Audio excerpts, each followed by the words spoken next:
선거에 대한 궁금증을 풀어보는 선거 궁금해. 공정하고 아름다운 선거를 위해 꼭 지켜야 할 선거법. 합법, 위법, 알쏭달쏭한 선거법을 선거 궁금해에서 지금 알아봅니다.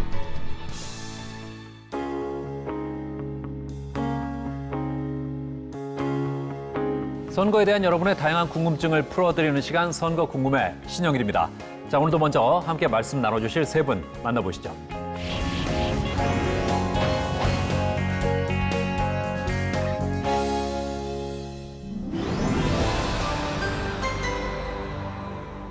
오늘의 주제는 선거법 위반이 궁금합니다. 먼저 선거법이 뭔지 설명을 좀 부탁드리겠습니다. 예, 그 공직선거법, 흔히 통합선거법이라고 부르는데요. 이 공직선거법은 국민의 자유로운 의사가 그 민주적 절차에 의해서 선거가 공정히 행해지고 부정을 방지함으로써 민주정치 발전에 기여함을 목적으로 제정된 그 법률을 말합니다. 네. 그 전까지는, 그러니까 1994년 전까지는 선거별로 이제 선거법이 따로 있었습니다. 대통령 선거법, 국회의원 선거법 이런 식으로. 하지만 94년에 통합선거법이라는 이름으로 이제 17장 279개 조문과 부칙으로 이루어진 현재 이제 공직선거법이 확정이 되었습니다. 네, 이 공정한 선거를 위해서 많은 내용들이 규정돼 있는 만큼 그 위반 사례도 정말 다양할 것 같다는 생각이 드는데요. 자, 과연 우리 시민들은 어떤 점을 궁금해하고 있는지 현장의 목소리를 들어보겠습니다. 나투표 요원 나와주세요. 안녕하세요. 선거법 위반에 대해서 혹시 알고 계신 거 있으세요? 제가 얼마 전에 얘기 들었는데 후보자께서 무료 법률 상담도 해주시고 그리고 줄에도 서주시고 그게 선거법에 위반이 되는 거 어디까지가 합법인지 어디까지가 불법인지 그걸 자세히 제가 잘 모르겠어요. 그렇습니다. 네. 어디까지가 합법이고 어디까지가 불법인지 알쏭달쏭한 요 선거법 스튜디오에서 속 시원하게 알려주시죠. 알려주시죠. 이 선거법에 대해서 어디까지가 합법이고 어디까지 위법인지 구분하기 어렵다. 글쎄요, 특히 어떤 부분에서 그 헷갈려 하시는 건가요? 네, 통상적으로 금품수수나 허위사실 공표, 비방 이런 부분은 위반 행위가 명백하기 때문에 헷갈려 하시는 분들이 없는데요. 그 후보자의 기부행위 같은 부분은 내용이 굉장히 다양하고 복잡하기 때문에 헷갈려 하시는 분들이 많습니다. 근데 기부라는 말은 원래 무조건 좋은 일이 아닌가요? 대체로 이제 기부는 좋은 거죠. 근데 네. 이제 정치적인 의미에서의 기부는 정치적 의사의 표현의 한 방식일 수도 있기 때문에 많은 사람들한테 어떤 메시지를 줄 수 있다는 데 문제가 있거든요. 따라서 모두가 다 기부할 수 있는 건 아니고 국회의원이라든가 또는 이제 대통령처럼 이제 후보자가 되거나 또는 이 후보 예정자이거나 또는 그 배우자이거나 또는 그 정당의 대표자 등은 언제든지 기부를 할 수 없도록 돼 있고 또 이들이 다른 사람으로부터 하여금 기부를 하도록 권유하는 등의 행위도 금지되어 있습니다. 네. 그럼 기부 행위가 어디까지 합법이고 어디부터가 위법인가요? 후보자나 그 기부행위가 제한되는 사람들이 할 수 있는 기부행위가 전부 다 제한되는 것은 아니고요. 기부행위의 선거법상의 기부행위 개념은 그 당의 선거구 안에 있는 사람이나 기관 단체 이런 데에 금전이나 물품 또는 재산상의 이익을 주거나 이익을 주겠다고 약속하는 행위를 기부행위라고 합니다. 예를 들어서 본인의 선거구에 있는 선거구민의 어떤 장례식이나 결혼식이 있을 때 거기 부의금이나 축의금을 내는 것은 기부행위에 해당이 되고요.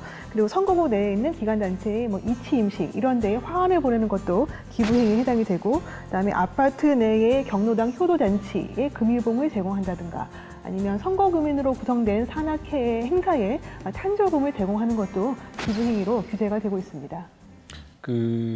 상식적인 거냐 아니면 좀 상식적이지 않느냐라는 게 이제 일반적인 판단 기준이라고 보시면 되는데요. 예. 구체적으로 들어가면 좀 헷갈릴 수 있는 부분도 있습니다. 예를 들면 이제 이게 통상적인 수강료로 볼 수 없다라고 하는 정도의 수강료를 낮은 수준에 받게 한다든가 하는 경우는 좀 이게 선거운동의 목적이 있는 것이냐 없는 것이냐는 게 논란이 될 수 있고 또 이제 무상임대로 사무실 등을 사용한다든가 이런 것들은 좀 의심의 여지가 있지 않겠습니까? 그렇죠. 따라서 비상식적이기 때문에 금지되는 거고 또 이제 무료 법률 상담을 해준다든가 또 민원 상담을 해준다든가 이런 것들도 다른 의도가 있는 것 아니냐라고 이제 의심을 할 수 있는 부분이기 때문에 금지되는 거고요.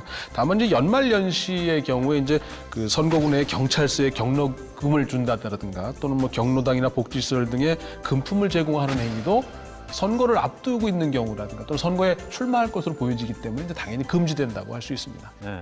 그럼 이런 제한 사항들이 기간에 관계없이 늘 제한되는 건가요? 그렇습니다. 공직선거가 없는 때라 하더라도 뭐 선거를 앞두고는 당연히 이제 금지되고요. 예. 선거가 아닌 때라, 공직선거가 없는 때라 하더라도 국회의원이나 또는 후보자 등의 기부 행위는 제한됩니다. 즉 상시 제한된다 이렇게 볼 수 있습니다. 네.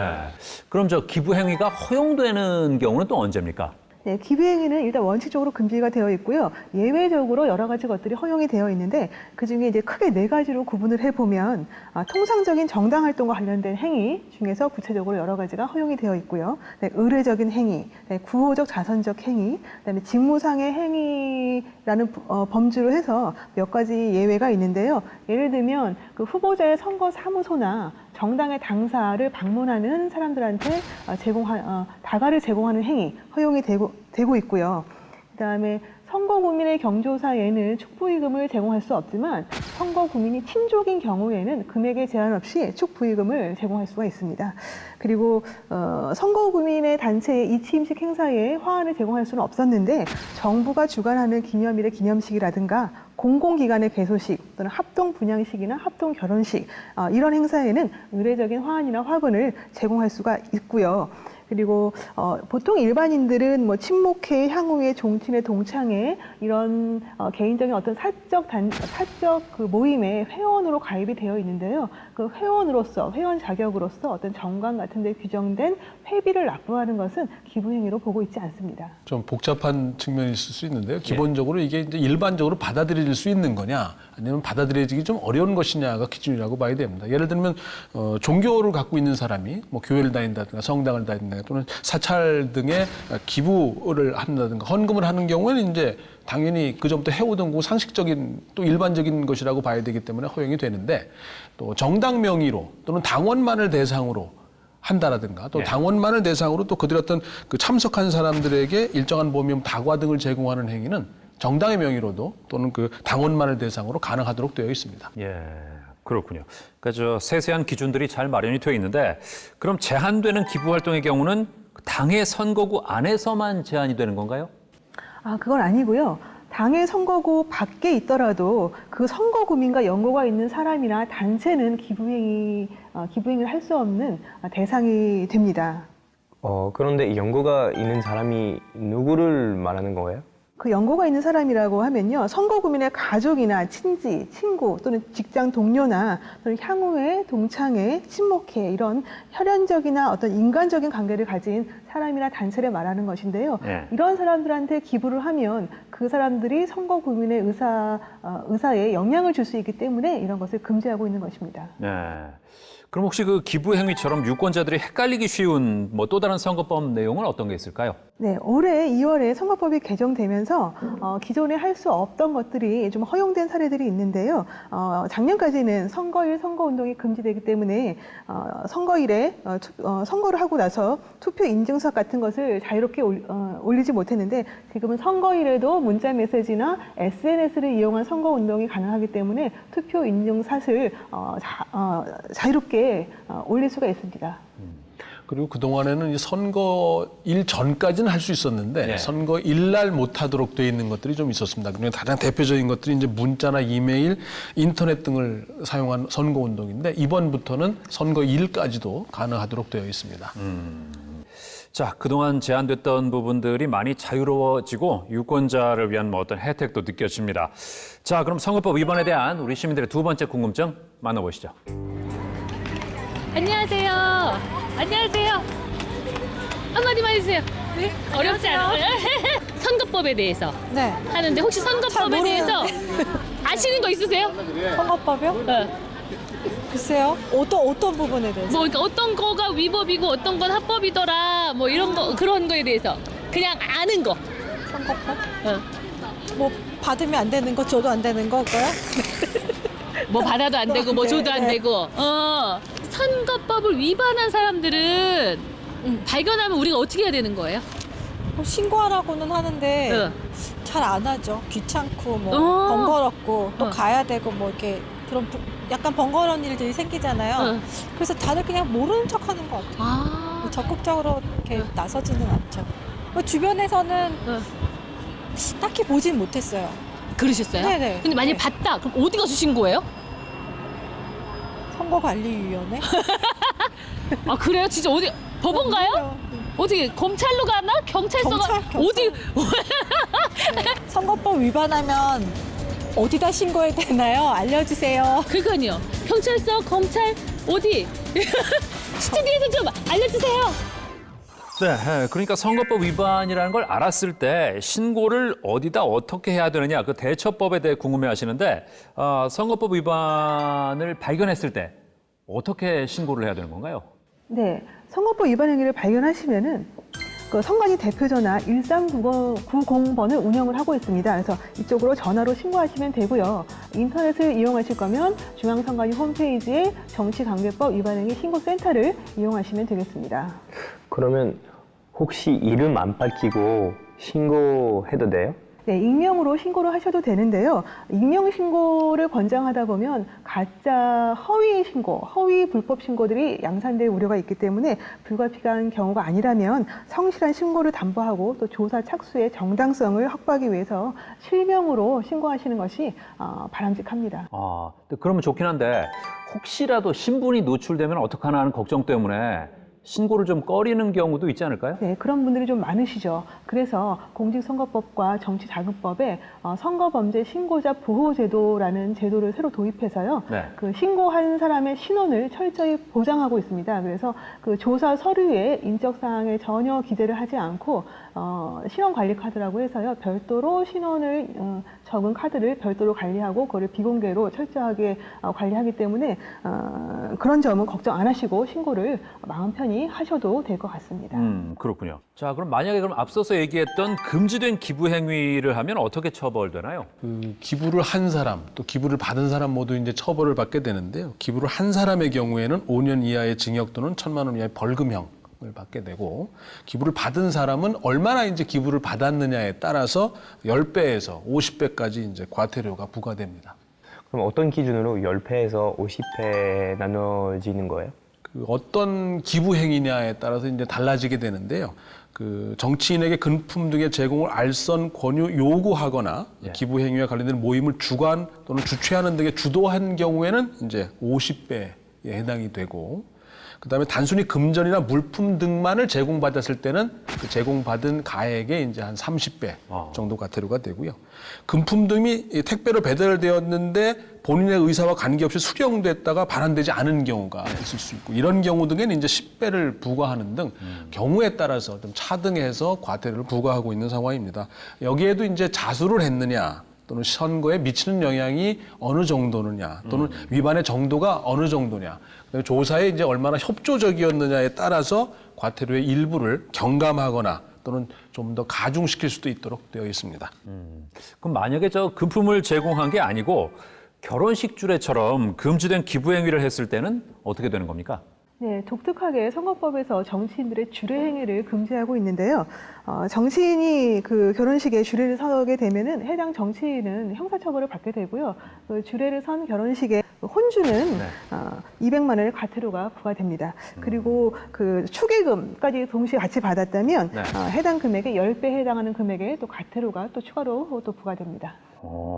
그렇군요. 혹시 감면받는 방법도 있나요? 감면받는 방법은 그 금품을 제공받은 사람이 자수를 하면 감경이나 면제를 받을 수가 있게 되어 있습니다. 그러면 신고하면은 신고자한테 혜택도 있나요? 그렇습니다. 신고를 하면 이게 이제 선거법이라고 하는 것이 이제 선거의 부정을 방지하고자 하는 거거든요. 따라서 국민들의 내부 제보도 좀 활성화하고 또 신고 문화도 좀 활성화한다는 취지에서 최대 5억 원까지 신고 포상금이 있습니다. 진짜요? 돈을 받을 수 있어요? 네. 그런 착한 일도 하고 돈을 벌 수 있네요. 너무 그냥 프랑스랑 너무 다르네요. 아, 그래요? 네. 충격적이에요, 지금. 프랑스에는 신고해도 그런 게 없나 보죠? 네, 그냥 뭐 수고했다. 수고했다고? 칭찬을 해주는군요. 네, 그냥 좋은 일 했다 이런 걸. 역시 이 포상금 얘기가 나오니까 로빈 씨가 집중력이 갑자기 높아지는 것 같은 느낌이 드는데 이 포상금 지급 기준에 대해 조금 더 설명을 해주실까요? 예, 선거범죄 포상금은 위반액의 유형에 따라서 상한액이 좀 다릅니다. 그래서 공무원의 조직적 선거범죄나 정당의 후보자 추천과 관련된 공천 헌금 수수행위, 그다음에 대규모 사조직과 유사기관을 이용한 선거범죄, 그리고 후보자 측의 금품 향응 제공이나 매수 기부 행위, 그리고 불법 정치자금 수수, 이런 중대선거범죄에 해당이 되기 때문에 이런 범죄를 신고 제보할 경우에는 최고 5억까지 포상금이 지급이 되고요. 이 이외의 위반 행위를 하더라도 최고 5천만 원까지 포상금이 지급됩니다.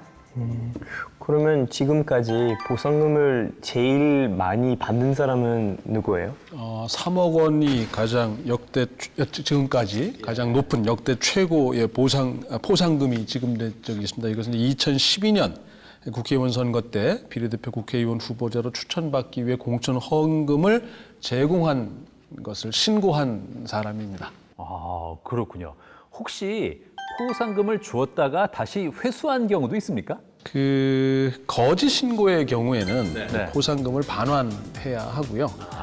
해당 사건이 이제 법적 다툼의 과정에 들어가서 혐의 없음 또는 죄가 안 됨 이런 등으로 검찰에서 불기소 처분하거나 또는 무죄 판결이 확정될 경우에도 이 포상금을 반환하도록 되어 있습니다. 아, 그 나중에 법원 판결까지 봐야 되는 거군요. 그렇습니다.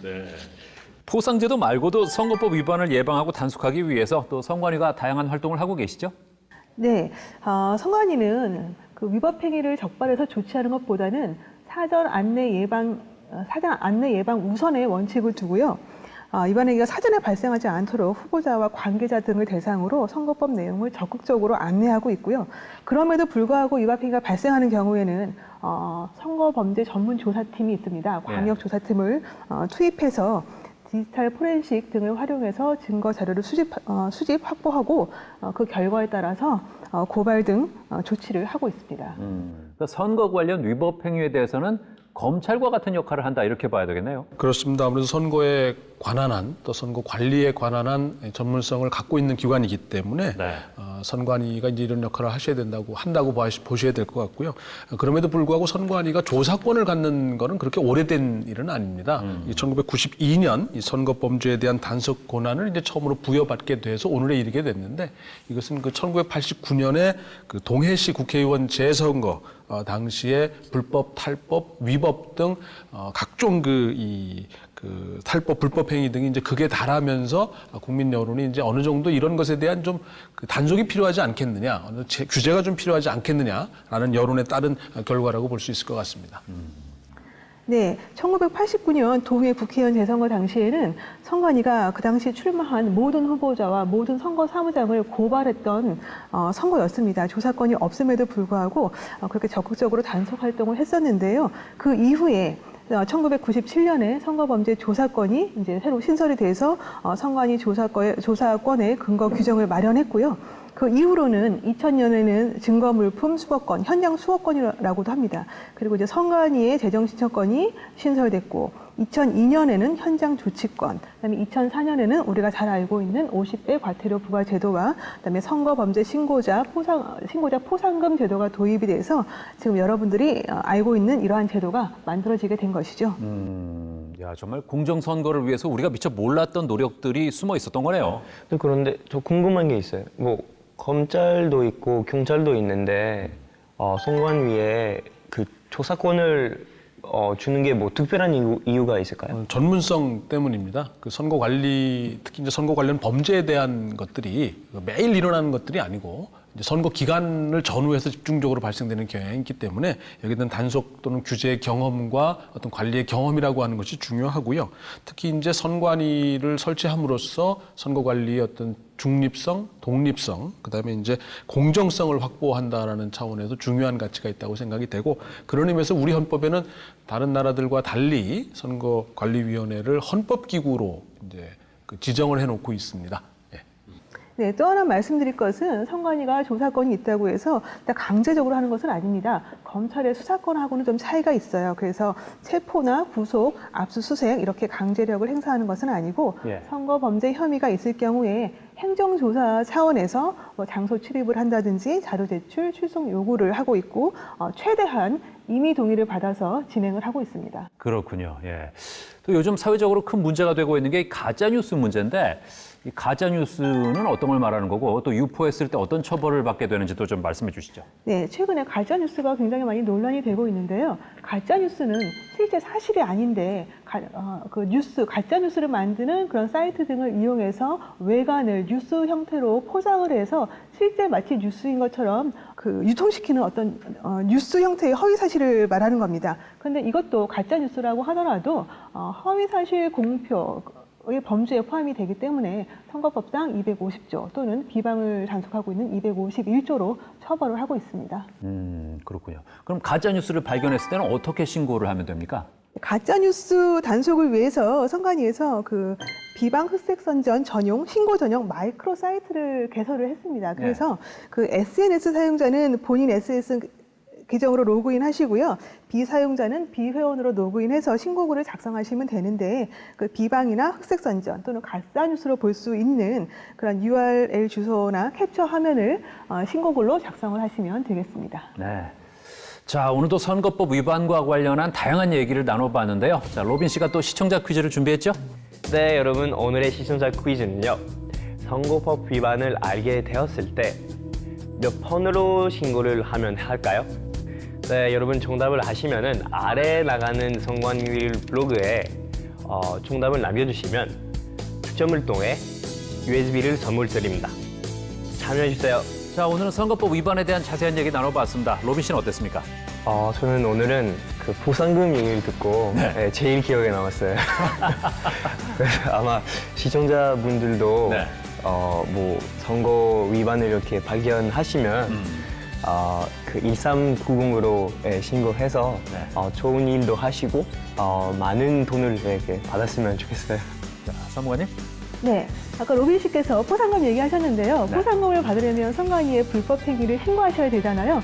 근데 최근에 불법 행위는 굉장히 많이 은밀화되고 기능화되는 추세에 있습니다. 이렇게 거리에서 이렇게 흔하게 발견하기가 어려워요. 그래서 오늘 이번 선거에서는 우리 모든 유권자분들께서 눈을 크게 뜨고 불법 행위를 찾아내서 적극적으로 신고해 주시면 감사하겠습니다. 네, 교수님. 예, 민주주의의 핵심은 선거에 있습니다. 선거를 통해서 선출되는 권력이 이제 정당성을 부여하게 되고 우리 대한민국 공동체의 정치적 의사를 선거라는 방식을 통해서 결정을 하게 됩니다. 이 선거는 또 후보자와 정당, 그다음 반대쪽의 유권자 이렇게 어우러져서 이제 펼쳐져 나가는 과정이거든요. 따라서 어느 한쪽도 소홀히 할 수 없는 역할을 담당하고 있습니다. 두 개가 조화가 됐을 때 우리 민주주의가 조화롭게 또 진전될 수 있다고 생각합니다. 그렇습니다. 자, 공정하고 아름다운 선거 문화의 정착을 위해서 가장 필요한 것은 유권자의 관심과 참여라는 말씀 다시 한번 드리면서 자, 지금까지 선거에 관한 다양한 궁금증을 풀어본 시간 선거 궁금해였습니다. 함께해 주신 여러분 감사합니다.